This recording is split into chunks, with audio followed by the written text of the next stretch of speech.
Hey, this is Dr. Aaron Warner, and welcome to Independent Insights, where we share conversations on topics relevant to running efficient and profitable independent private practices while providing the best care for our patients. Big thank you to Vision Source, whose mission it is to enable independent optometrists in achieving their highest potential for supporting these conversations. Really had a lot of fun today with my two friends, Olga and Kelly. We talked about going from chaos to control, chaos to culture.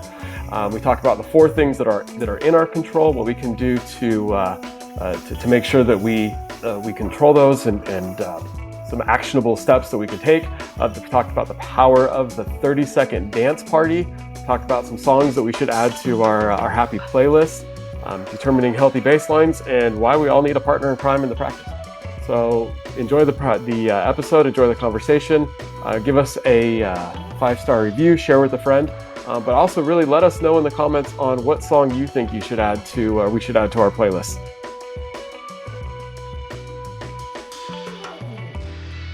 I've got Kelly and Olga here with me, excited to dive into their specialty, which I think I need a little bit of in my life. Before we get into going from chaos to some culture, let's meet these young ladies. Kelly, tell us a little bit about yourself, where you're from, what do you do?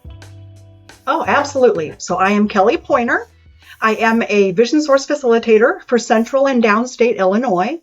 I do work for my administrator, Dr. Peter Kehoe, and I help out. I don't work for Kehoe Eyecare, but I do help when they need help at Kehoe Eyecare.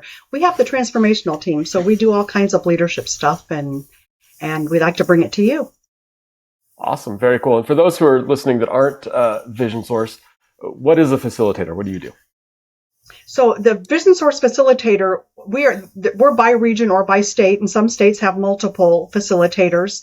We are actually the ones that bring our doctors and our staff together. We keep them informed. We talk about the Vision Source programs. And in Illinois, we bring them together for 3 quarterly meetings a year. And then we bring them together in November for a big statewide meeting where we invite the entire state. And sometimes we have training. Sometimes we do fun stuff. Sometimes we do a little bit of both. Yeah. Cool. We like a little bit of both. So you're really that catalyst for information and connection. Right? Yes. Oh, very cool. Love it. And Olga, where are you coming from? Tell us about yourself. All right. My name is Olga Andrade. I am a facilitator as well as director of first impressions for Reedley Optometric Eyecare. We're located in Reedley, California, in the middle of nowhere. I have been with our office, our practice, going on to 8 years. And I enjoy what I do. I love helping people and seeing people grow. Nice.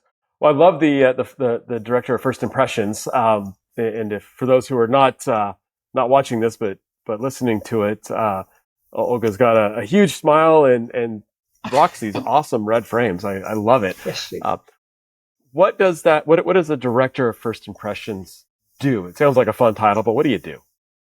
It's just a title. So, what I do is I make sure when somebody walks in, I have a smile on. I greet our patients, make sure the flow is cohesive. There's no bumps in the road during their visit. Make sure everybody has a exceptional experience in our office.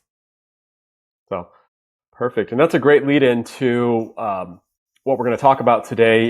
You two rock stars have put together a chaos to culture discussion. You presented it a couple times, most recently at the Vision Source Exchange. And culture's huge. It's the intangibles that we have. And I know certainly I always feel like I'm in a little bit of a world of chaos. Sometimes I joke my job is constantly just being, firefighter running around putting out fires, whether it's in my home life, whether at the practice, whatever I'm doing. And so walk us through what the chaos is and how we can move that over to have some more control in our personal lives and our professional lives. All right. Kelly, you want to start it off? Well, sure. when it comes to chaos, you can never separate home from the practice or home from the office or home from work. And so chaos is sometimes trying to take responsibility for all of those things that are not in our control, that we have absolutely no control over. And we try to make some assimilation of organization and try to make things happen. When in reality, there are very few things we have total control over. Yep. So we talk about tips and techniques. Well, I want to pick up on something right out of the gate, and I'm sorry, I'm going to interrupt a bunch. But you said that we have a tough time separating what's happening at home from work, and forever I've heard leave your problems at the door, right? Leave whatever's happening at home at the door, and I've always thought that was nonsense because it's me. I can't leave an arm at the door. I can't leave, my frustrations with my wife or my kids or the gopher in my lawn. So in part of this, are you telling people not to try to leave stuff, but just acknowledge what they're dealing with?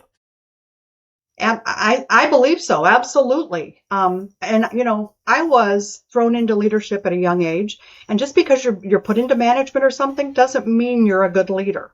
Anybody can be a boss. Very few can be an effective leader. And I used to tell my people, you need to leave that stuff at the door. I want you to step inside the door with a different attitude, and I want you to give good customer service, and I want you to have a smile on your face, and I want you to be happy. or I would say, you can fake it till you feel it, or you can fake it till the end of your shift. I don't care which comes first, just do it. Oh my gosh, it's no wonder I had a bunch of unhappy little campers, because you can't. It is not possible. It's like you say, you can't leave an arm, you can't leave a leg. It's part of who you are.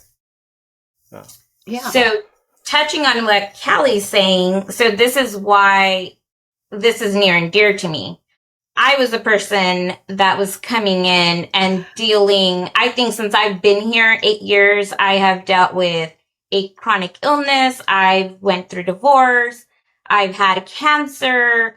I had stuff going on with my kids that is a priority. And I had to learn to put everything kind of find myself and kind of say, hey, it's okay to not be okay.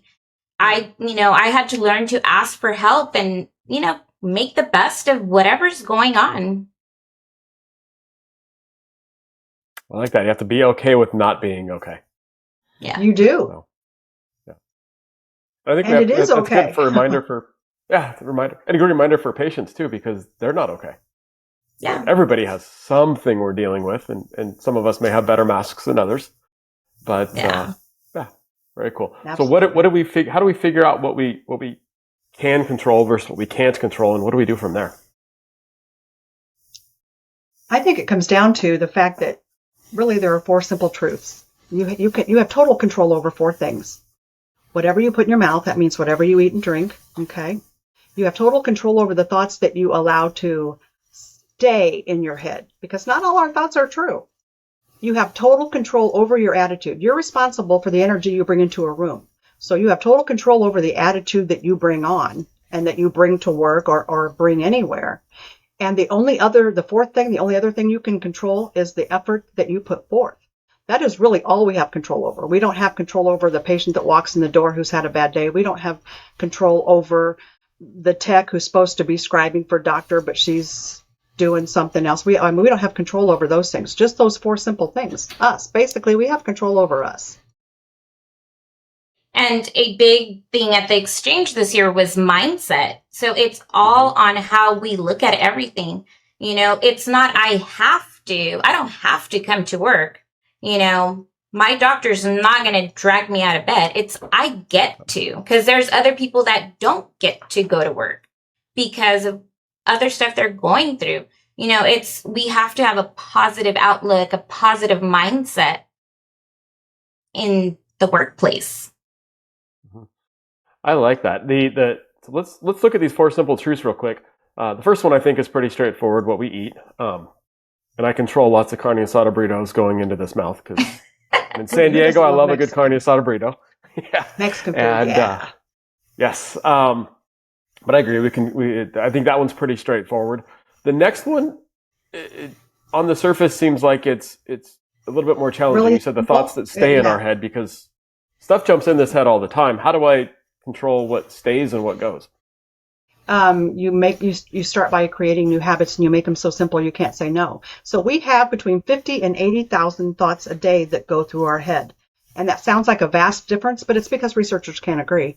And they're not all true. The thing is they're not all true. And some are so fast and so furious, you don't even know they've flown through your brain.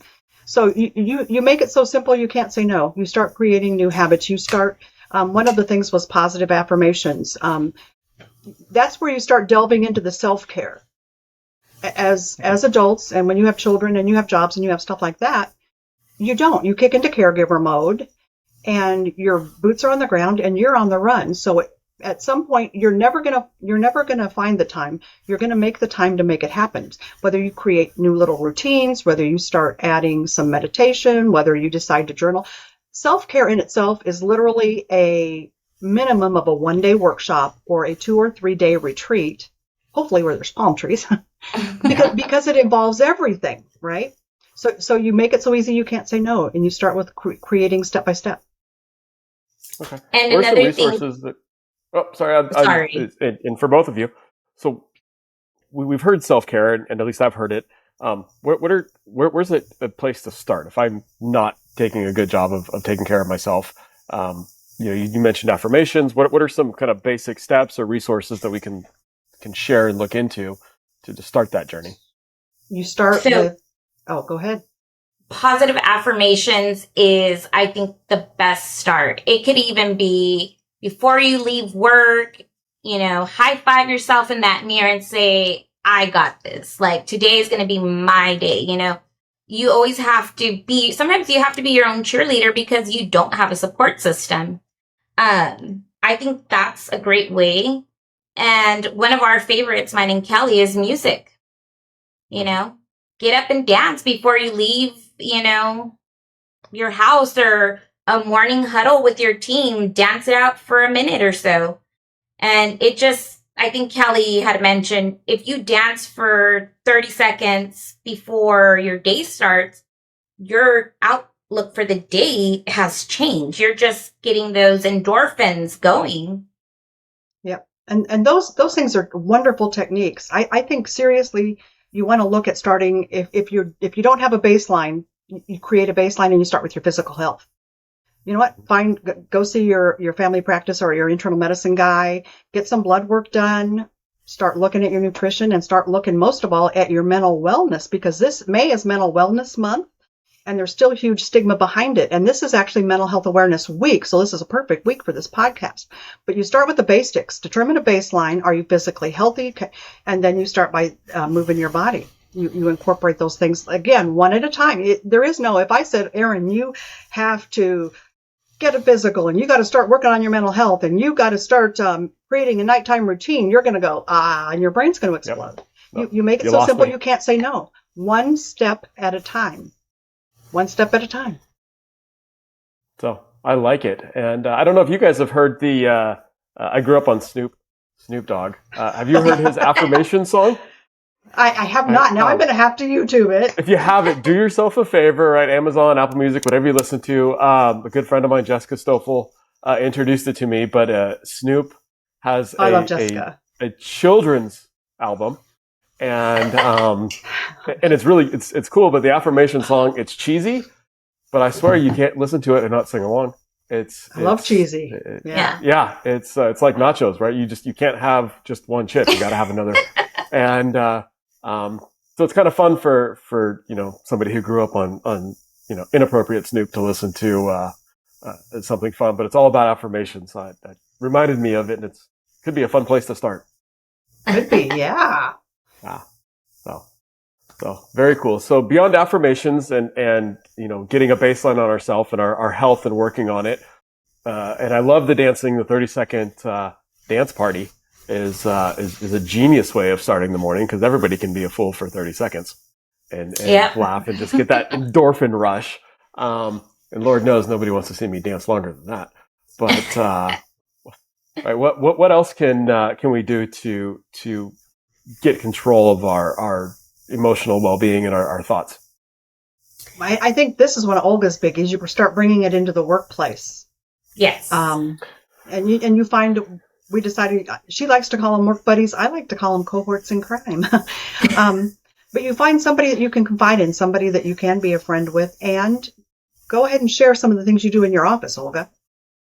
So we're pretty silly here in our office. There's days where, somebody's in a bad mood and we're like, hey, if you were a shoe, what type of shoe would you be? Why? And then everybody's just kind of thinking, and then in between patients are like, if I was a shoe, I'd be a high heel because XYZ, it's just little things, leaving Post-it notes on people's desk. Sometimes our staff, other than our doctor, we're all female. Sometimes it's just reaching out, giving somebody a hug, hey, do you need help? Are you okay? A joke, leaving memes, hiding stuff. We do Find It Fridays or Taken Tuesdays. Find It Fridays? Find It Friday. So, yeah. So we hide pens, stuff like that, and pens are, in the office setting, they're worth a lot.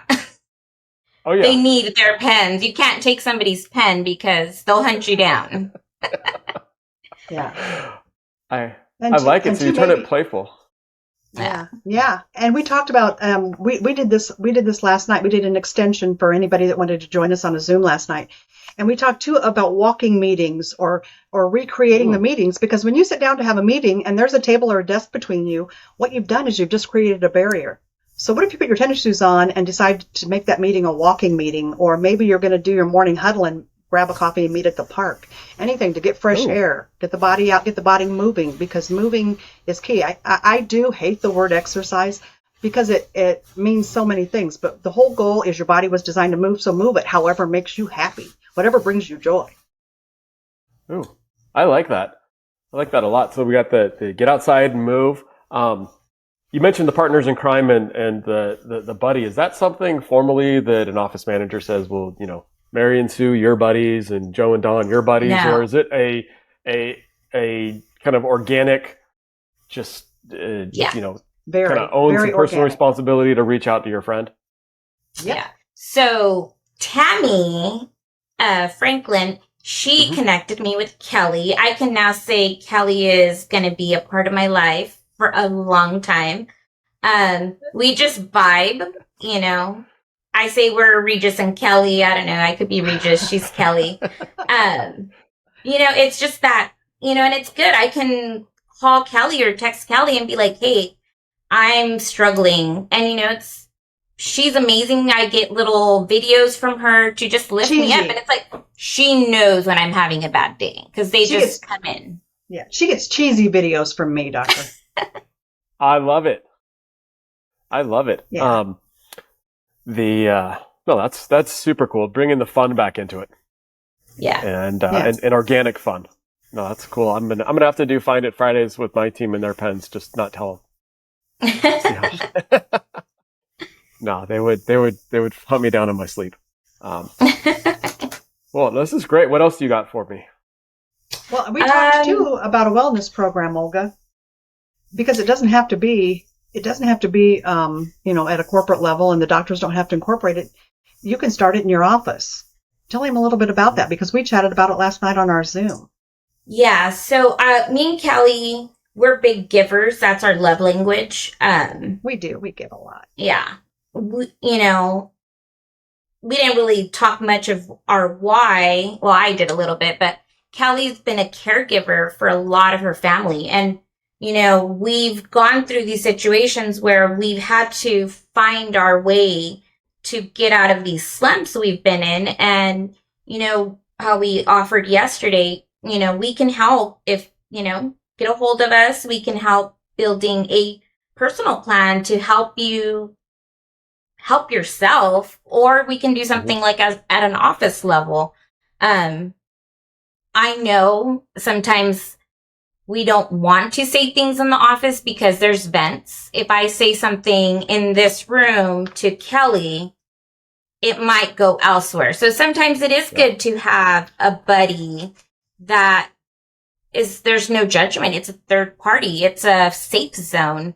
So, that's why another reason I enjoy writing. That's another good technique because nobody's going to judge you when you're writing your feelings out or whatever. Yeah. No, I like that. So, no, very cool. And I like that you mentioned that, these programs don't have to be overly structured corporate type of programs. I think sometimes those backfire because they're so structured. And it feels like you're being judged when you didn't hit your 10,000 steps a day or whatever the case may be. Yeah. No, it's supposed to be fun. You know what? Life is not short. We've buried a whole bunch of people in my inner circle in the last 14 months, with the last one being a week and a half ago. Life is not short. It is fragile. And we should try to enjoy every single day on the planet that we have. Amen. Yes. I like that. You brought up briefly love languages, and I think that's super important. Have either of you done a love language exercise with your teams to find out what their love languages are and how they communicate what they need? No. So, I don't know. We did at Kehoe Eyecare. We did the 6 types of working genius, which is very, very different than love language. It's not a personality test at all. It actually has to do with productivity, but it gives you the language behind why you do what you do. Mm-hmm. And you might be your office might be culturally a fantastic fit, but you still might be unhappy. So that gives you a whole different perspective and different things to look at. Yep. I think all those things are helpful. We haven't done, I asked because I was hoping to steal ideas. We haven't done love languages in our offices. I've done it at home, and it certainly helped me connect better with my kids, knowing how they respond and understanding how they show love back to me was I think a big one. Yeah.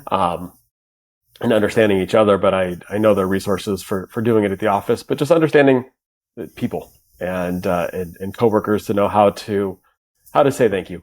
Some want a high five, some want a gift, some want that magic pen. It's either hid from them to make a game or don't touch it. Right. So, and sometimes it's not even, I'm thinking about you. It's like, here's a cup of coffee. Yeah. Which means the same thing. I'm thinking about you. There's lots of different ways to say I care. And sometimes the words are the least effective. So I know one of the things. Oh, go ahead. Go ahead.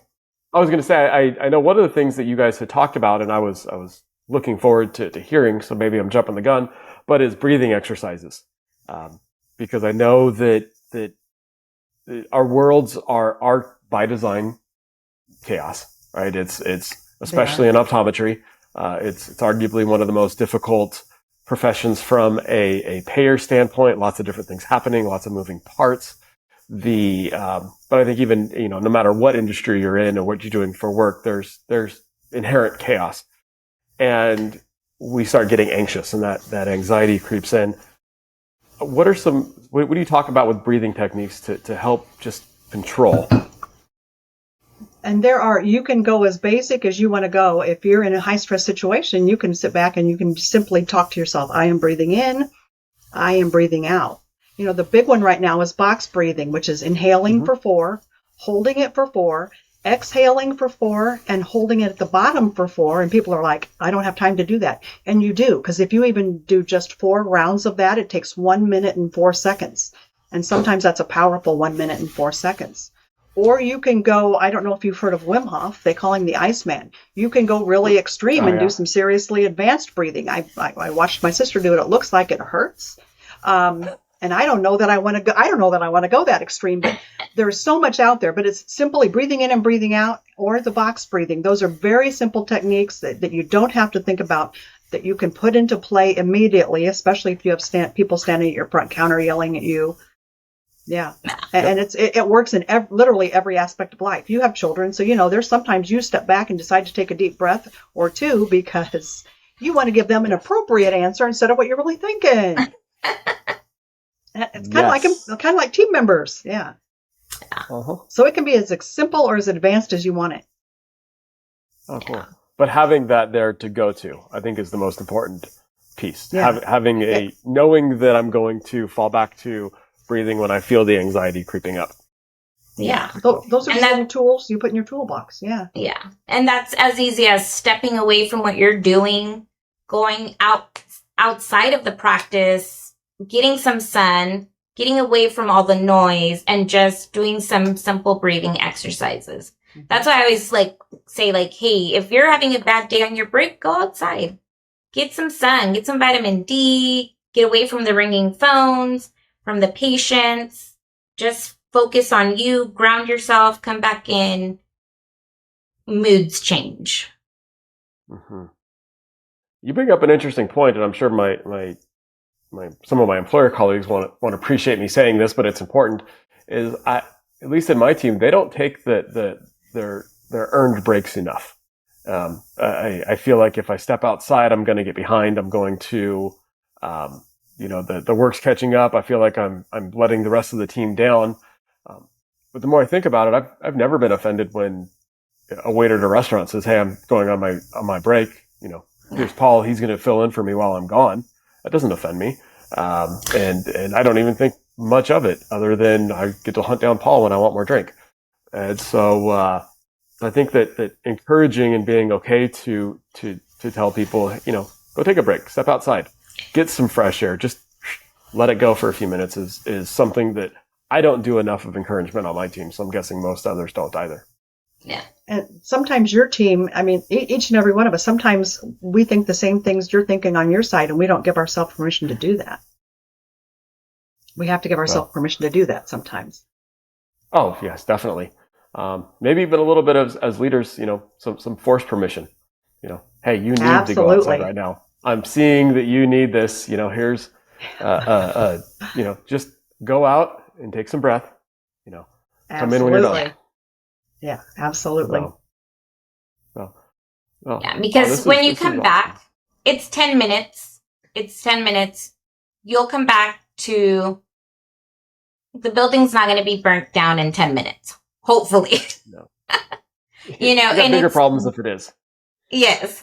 And in those 10 minutes you take it, honestly, 10 minutes goes by so fast, and you come back regrouped and in a better mindset. And it's not just helping yourself, but then it kind of translates over to your team. Because emotions and feelings, if I come in having a bad day, I just am like, my team is going to feed off of that. And then everybody's going to be in a bad mood. So, it's, I think, important if you notice somebody that just needs to get out, step out for 10 minutes, 5 minutes, come back. You should be in a better mindset. And actually, that's a perfect place, Olga, is to put your playlist. If you're going to go out and take your break, take your playlist, because everybody, music is the essence of everything since the beginning of time, and it lets you feel your feels, it lets you connect to your emotions. And I always thought you needed one playlist, but I've revamped that, and I might have to revamp it a second time. So you need two playlists. You need one that literally pumps you up. You need one that energizes you, that makes you want to dance, that makes you want to do. And you need a chillax one, because if it's time to grab a glass of wine, sit back on the couch in front of the fireplace, and you just want to chillax, you need one for that. I have been introduced to what they call mad music. I'm still in the research phases. You're looking quizzical. I'm still in the research phases. Olga could probably share more about mad music, but I can be mad all by myself. I don't know if I like that feeling. So maybe Olga should tell us about mad music. Yeah. So mad music, I have my playlist. I'm going to have to share it with Kelly. It's hard rock music. It's like headbanging, screaming music where I'm just mad, but I need somebody to be mad with me. I just get in my car, put that on, crank it up, and I'm just just vibing with the music, and it helps. Sometimes you just need to be in that angry. I'm with you. Yeah. You got to be in the emotion that you have, right? You have to, you don't want to box everything up, and there's certainly a time to have that release. Oh, I've put on that heavy metal playlist. Yeah. So I like to run, feels, so right? You throw it on, and those tend to be some very, very fast PR type setting runs. We won't call them angry runs, but there's probably some of that emotion in there. But then you burn it out, right? You dance it out, you headbang it out. You do. I you do. Wouldn't headbang while I'm driving, but I I can see the value of I've never heard it called a mad playlist, but yeah, you know. Yeah. So, this has been fantastic. One theme that has come up, and I think it's probably a good place to kind of pull it all back together, is that it's all about your mindset, and all these individual actions and recommendations that you guys have shared really all come back to mindset and that goal of being able to control the chaos. So talk to me about how that mindset really helps and empowers us to do what we need to do. Kelly? Oh, okay. Well, I mean, that is one of the things we have total control over, the thoughts that we allow to stay. And I think I stated earlier, you start creating new habits. You start creating them step by step. Positive affirmations are huge. I'm going to go back to exercise or movement one more time because it is the most underused antidepressant, anti-anxiety medication there is. And I'm going to incorporate a little bit of laughter with that because, they use laughter for healing. Olga knows that because she's a cancer survivor. They use laughter. I have a friend that works in the funeral industry. They use it in grief groups. But laughter releases endorphins in the brain, which are the feel-good hormones. It also releases neurotransmitters like dopamine and serotonin. So it is as easy as step-by-step, one thing at a time, building your toolbox with all kinds of little tools that we've shared. And we have literally just touched the surface. It's like an iceberg. The only part of the iceberg we see is the tip. There are so many things you can do. And